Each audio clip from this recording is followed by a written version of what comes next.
Hello दोस्तों, स्वागत करते हैं एक बार फिर से आप सबका अपने YouTube channel hi fi study में। उत्तर प्रदेश का यह हमारा दूसरा वीडियो है जिसमें उत्तर प्रदेश से रिलेटिव सारे प्रश्न दिए हुए हैं। ज़्यादा टाइम को ना वेस्ट करते हुए हम चलते हैं अपने प्रश्न की तरफ। वीडियो को पूरा देखिएगा। अगर पसंद आए तो चैनल को लाइक, शेयर और सब्सक्राइब करिएगा। आज का हमारा पहला प्रश्न है, 1947 ईस्वी में मरणोपरांत परमवीर चक्र से सम्मानित किए जाने वाले मेजर सोमनाथ शर्मा संबंधित थे।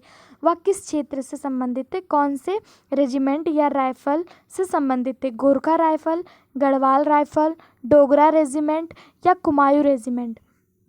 1947 की लड़ाई में मेजर सोमनाथ शर्मा का निधन हो गया था। उन्हें परमवीर चक्र भी दिया गया था, वो भी उनके मरणोपरांत, उनकी मृत्यु के पश्चात उन्हें परमवीर चक्र से सम्मानित किया गया था। वह किससे संबंधित थे? तो इसका सही जवाब होगा Kumaon regiment. Major Somnath Sharma Kumaon regiment से संबंधित थे, जिनको मरणोपरांत परमवीर चक्र से सम्मानित किया गया था 1947 में। मेजर सोमनाथ शर्मा भारतीय सेना की कुमायूं रेजिमेंट की 4थी बटालियन की डेल्टा कंपनी के कंपनी कमांडर थे, जिन्होंने अक्टूबर-नवंबर 1947 में भारत पाक संघर्ष में हिस्सा लिया था। उन्हें भारत सरकार ने मरणोपरांत परमवीर चक्र से सम्मानित किया। परमवीर चक्र पाने वाले भी प्रथम व्यक्ति हैं, जिन्होंने 1947 में भारत और पाकिस्तान की जब लड़ाई हो रही थी उसके मध्य परमवीर चक्र पाने वाले जो पहले व्यक्ति थे वह यही थे, मेजर सोमनाथ शर्मा। मेजर सोमनाथ शर्मा बहुत ही बहादुर व्यक्ति थे। इन्होंने जो अपना आखिरी संदेश दिया था रेडियो पर, उन्होंने यह कहा था, मैं 1 इंच पीछे नहीं हटूंगा और तब तक लड़ूंगा जब तक मेरे पास आखिरी जीवन और आखिरी गोली होगी। या इस लड़ाई में पीछे हटने की बात से बिल्कुल भी नहीं चाहते थे पीछे हटना। इन्होंने बहुत ही अच्छी बात कही है कि मैं तब तक पीछे नहीं हटूंगा जब तक मेरे पास आखिरी जवान और आखिरी गोली होगी। दूसरा प्रश्न है, निम्नलिखित में से कौन खिलाड़ी मान्यवर काशीराम अंतर्राष्ट्रीय खेल पुरस्कार से सम्मानित नहीं है? आनंद शुक्ला, प्रवीण कुमार, पीयूष चावला या प्रताप सिंह? इनमें से कौन सा ऐसा खिलाड़ी है जिसे काशीराम अंतर्राष्ट्रीय खेल पुरस्कार नहीं दिया गया है? तो इसका सही जवाब होगा आनंद शुक्ला। प्रवीण कुमार, पीयूष चावला और प्रताप सिंह को काशीराम अंतर्राष्ट्रीय खेल पुरस्कार से सम्मानित किया गया है। मान्यवर काशीराम अंतर्राष्ट्रीय खेल पुरस्कार की स्थापना कब की गई?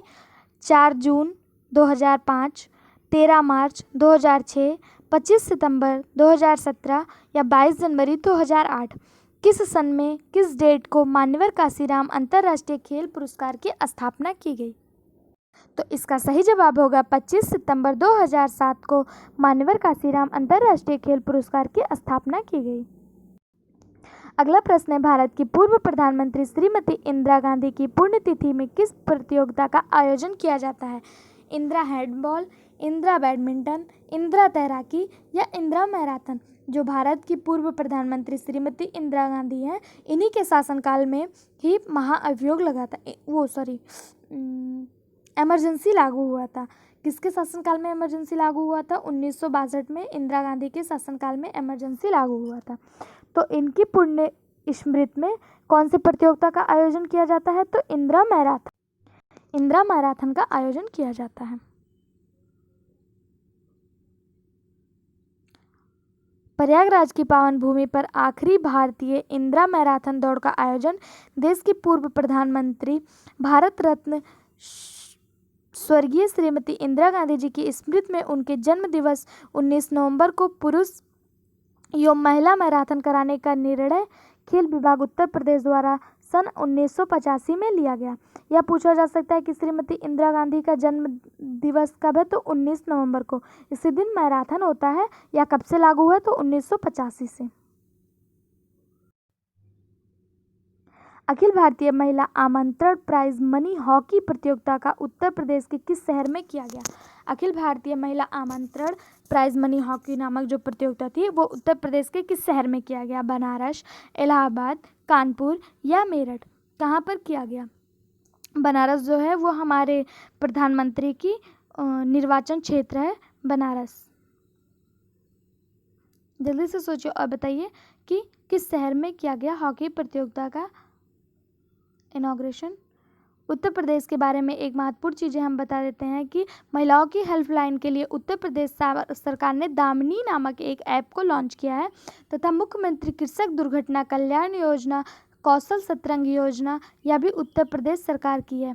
उत्तर प्रदेश का एक नया ख्वाजा मोइनुद्दीन चिश्ती उर्दू अरबी फारसी विश्वविद्यालय का नाम बदलकर ख्वाजा मोइनुद्दीन चिश्ती भाषा विश्वविद्यालय कर दिया गया है। Amangarh tiger reserve Pilibhit Dudhwa national park Uttar Pradesh में ही है।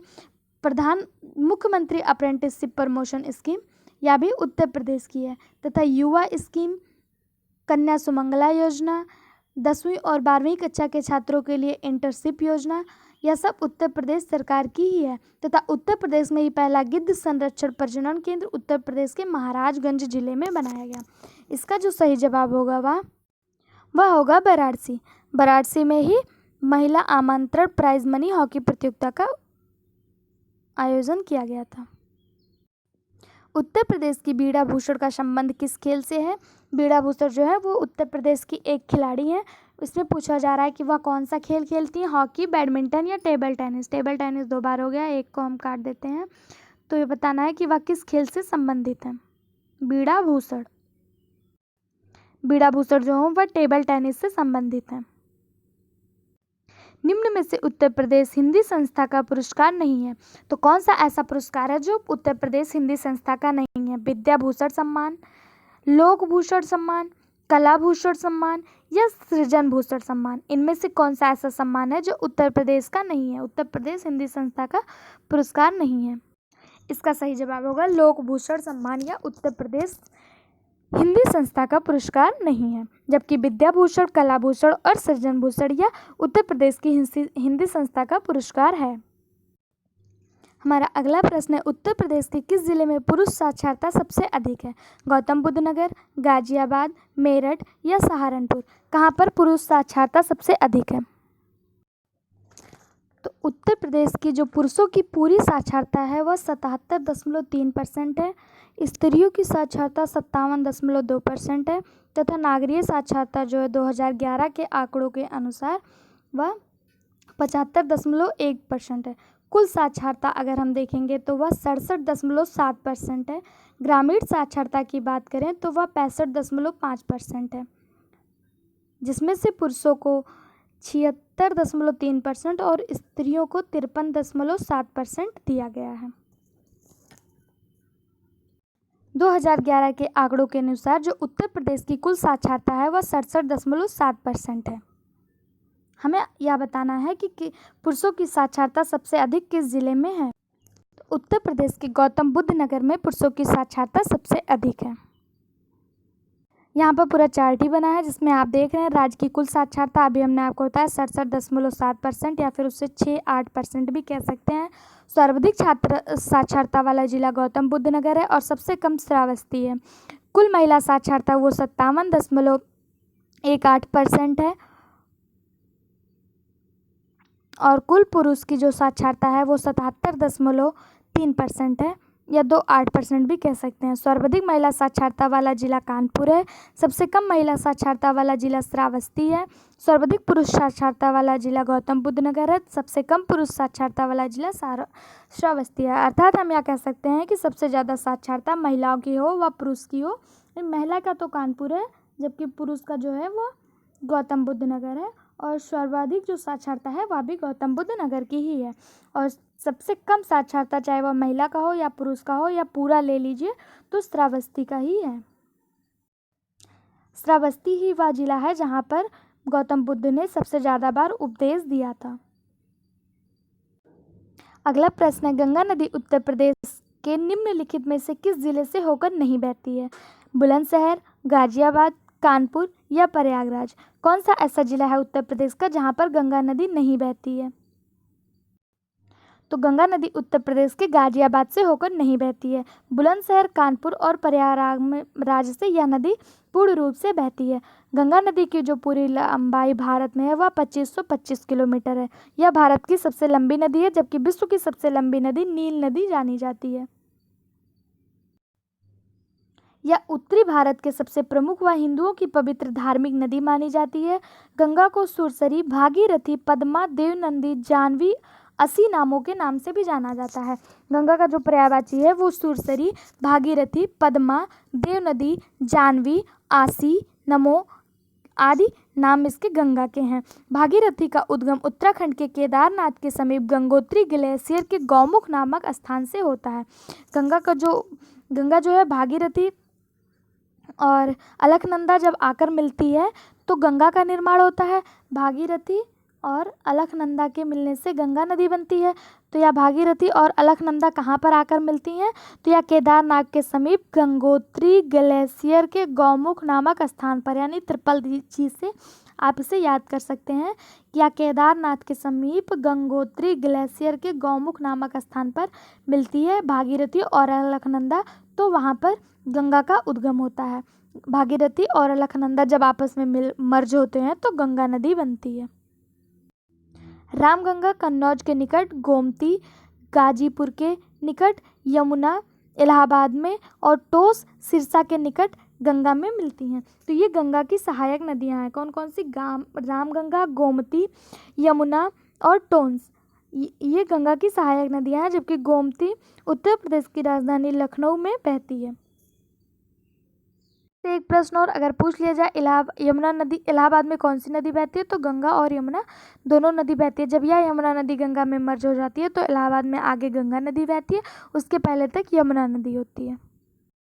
अगला प्रश्न है, उत्तर प्रदेश राज्य का पहला गिद्ध संरक्षण और प्रजनन केंद्र किस जिले में स्थापित किया गया? तो अभी हमने आपको बताया कि महाराजगंज जिले में उत्तर प्रदेश का पहला गिद्ध संरक्षण और प्रजनन केंद्र बनाया गया। किस वर्ष में सूरत के पास सवाली एस्तेयूर में ईस्ट इंडिया कंपनी के जहाज़ों द्वारा पुर्तगालियों को हराया गया था? 1609, 1610, 1612 या 1618? कौन सा ऐसा साल था जब सवाली एस्तेयूर में ईस्ट इंडिया कंपनी के जहाज़ों द्वारा पुर्तगालियों को हराया गया था?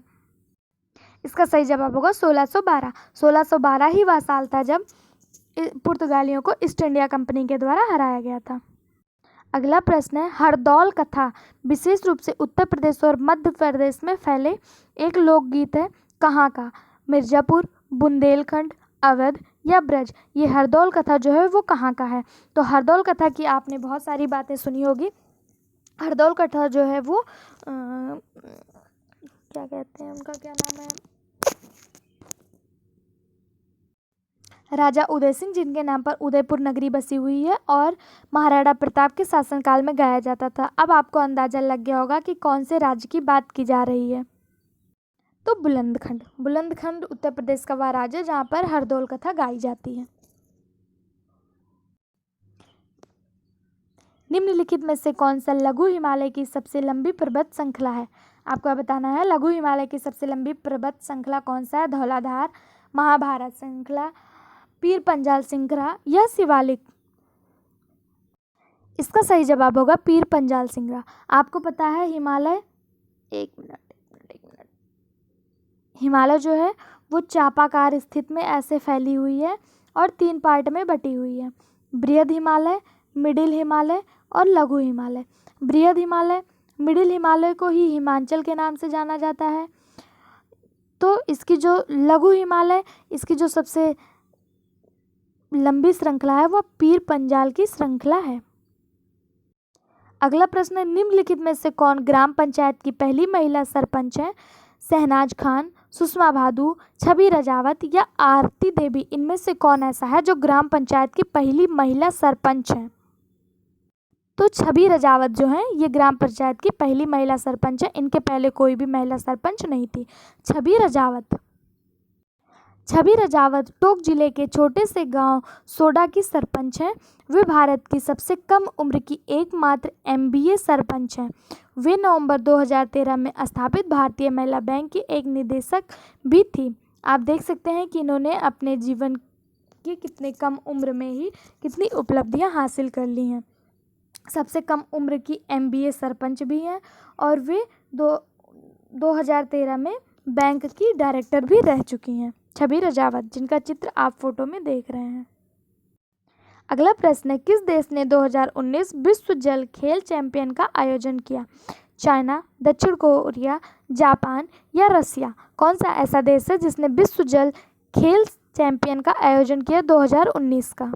इसका सही जवाब होगा साउथ कोरिया। साउथ कोरिया ने 2019 के विश्व जल खेल चैंपियन का आयोजन किया। आज के लिए बस इतना ही। वीडियो को पूरा देखने के लिए बहुत बहुत धन्यवाद। अगर पसंद आया हो तो चैनल को लाइक, शेयर और सब्सक्राइब जरूर करें। धन्यवाद।